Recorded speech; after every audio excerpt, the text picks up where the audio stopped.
Okay, so we're gonna, oh god, oh, is it gonna fall? Gotta fix my tripod situation here. There we go. Okay, so we're gonna review the IE 200, the brand new Sennheiser IEM. I think it came out maybe a week ago now. I got it in the mail from Amazon maybe 3 or 4 days ago. Actually, I think it was on the 1st, so 4 days ago. So I got it a few days. I ordered it a few days after it came out. And it is amazing. I didn't expect to like it. I've never owned a Sennheiser product before until now, and it is way better than I expected. So let me go over the little things right now. I'm gonna pull out, what is it? The pouch. So this is the pouch that it comes with, and let's fit it in the pouch so you can see how it fits.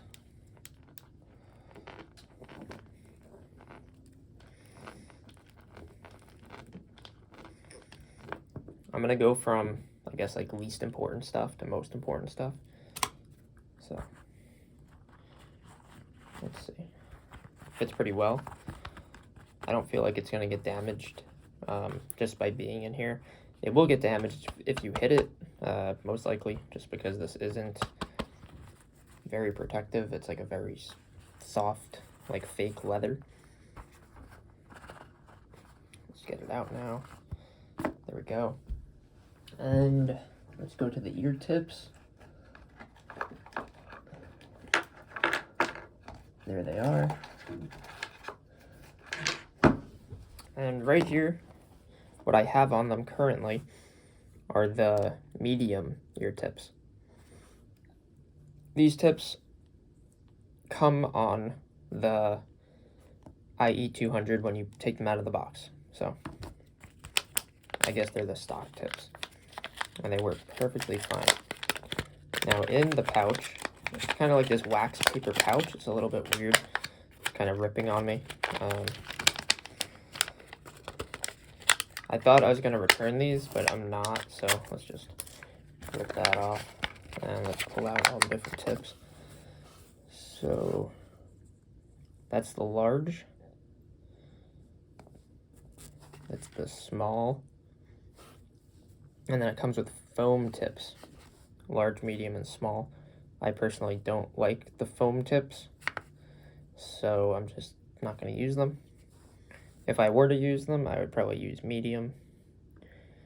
Now, inside of every tip, there is like this spongy material right in the ear hole section. I don't know what it is. Let me see if I can take it out, actually. Just because I'm never going to use like the small foam tips, like ever. I don't think anyone's ever going to use those. Those are just way too small. I don't see how anyone can fit those things in their ear. So, oh, there's my Swiss Army knife. Okay. So let's pull out the tweezers here.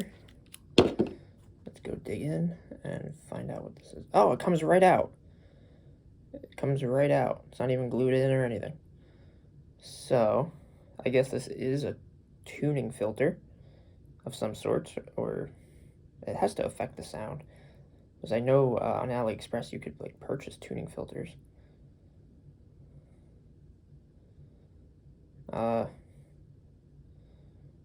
So yeah, if you get these, try them with the filter and without the filter. Let's try to pull the filter out of a rubber tip.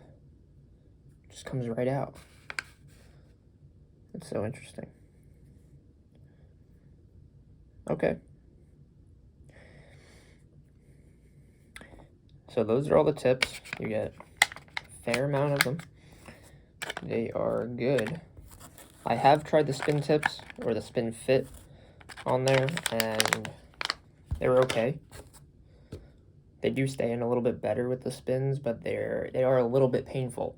And let me get to why those are painful as opposed to these. So these tips here actually have like a curvature on the plastic nozzle piece, or the rubber nozzle piece in here, that goes over the nozzle on the IEM. It's a very subtle curve. I'm not sure if you can see that. I'll just balance it on my thumb.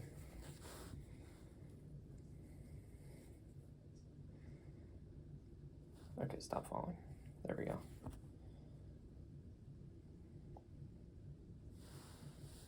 Bring it closer. Okay, so hopefully you saw that.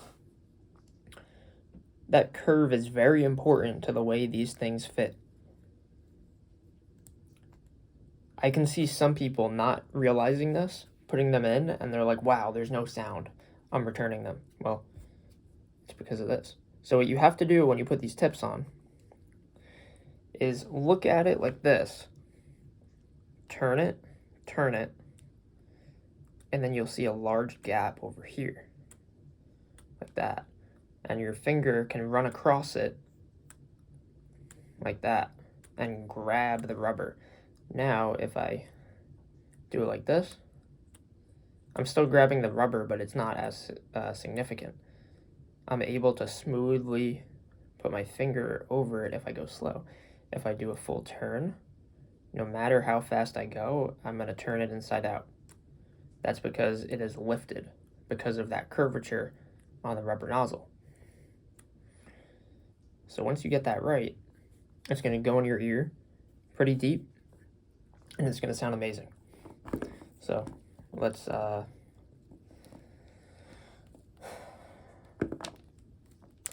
disconnect them so I can show you what that process looks like. These things are small. They're like the size of my pinky. I guess I'll just hold it like this and cover it up. So literally like the size of my pinky or my ring finger. It's very tiny. It uses that MMCX connector. Satisfying click, and it rotates. Now, the wire, it's a very interesting wire. It's like, you think it's cheap. It's probably cheap, but the more you look at it and like hold it, you're like, okay, this is actually pretty high quality. Surprisingly, it's, I don't know how to describe it. It's just very deceiving. Once you're used to it, you know that it's quality, good quality. But at first glance, it doesn't look that good. But it's definitely a good wire.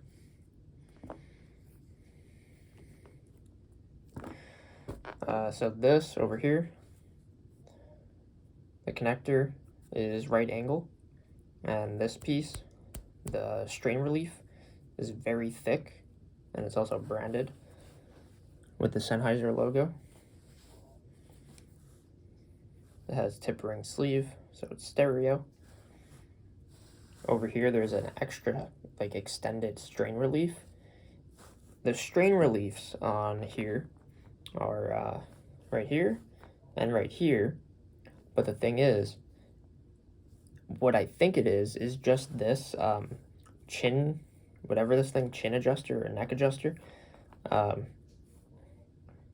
It's this, but like they heat it up so it melts to this part right here.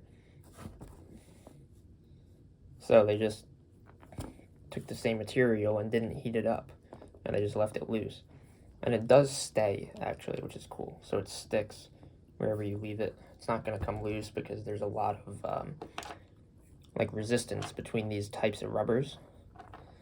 So you feel it when you're moving it, and it's not randomly just going to go down like some other ones.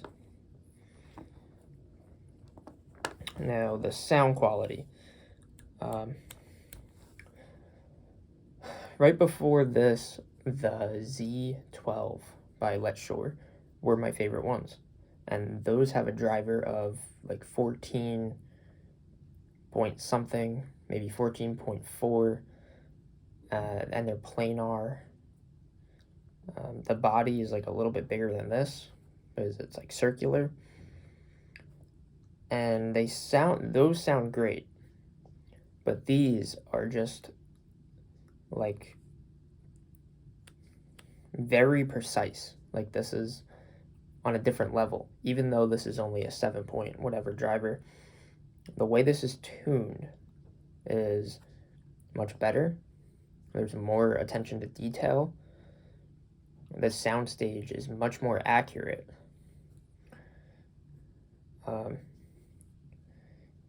I think the bass is better.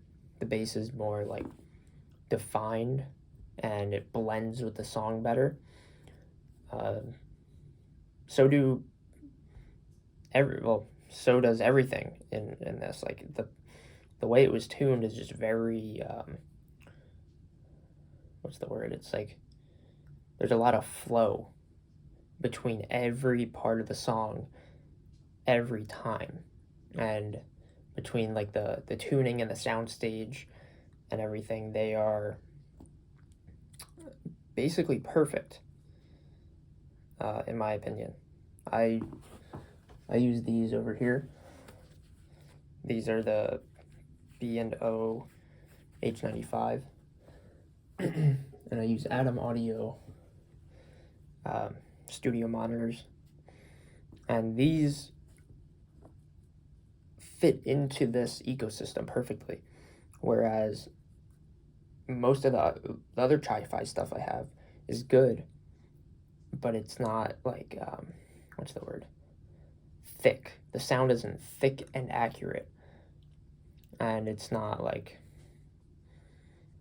it doesn't fit into my my preference, my tone preference, or my tuning that I like. I guess I like the European style of tuning. It's like a little thicker, whereas the tri-fi tuning is like a little bit more hollow. Still very detailed. It's great. I like it for on the go. Like if I have it if I'm walking around, or if I'm at an office, or if I'm in a Starbucks, okay. But if I'm home and I want something very accurate, I'm going to these right away over anything in the tri-fi world. They're also very lightweight. They literally weigh nothing. Watch, I'll drop them and let's see what noise they make. Let's see. Just some rubber. Bloop. Sounds like spaghetti. There's no weight. Yeah.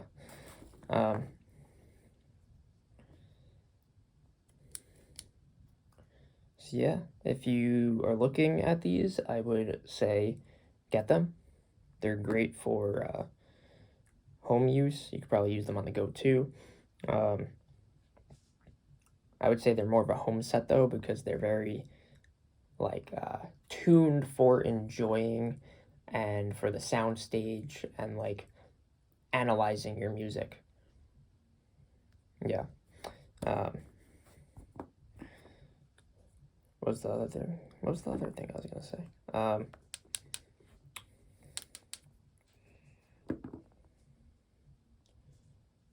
Oh yeah, they're also good for sleeping. So they go in very flat, and you can just like lay down on your side. Won't hurt at all.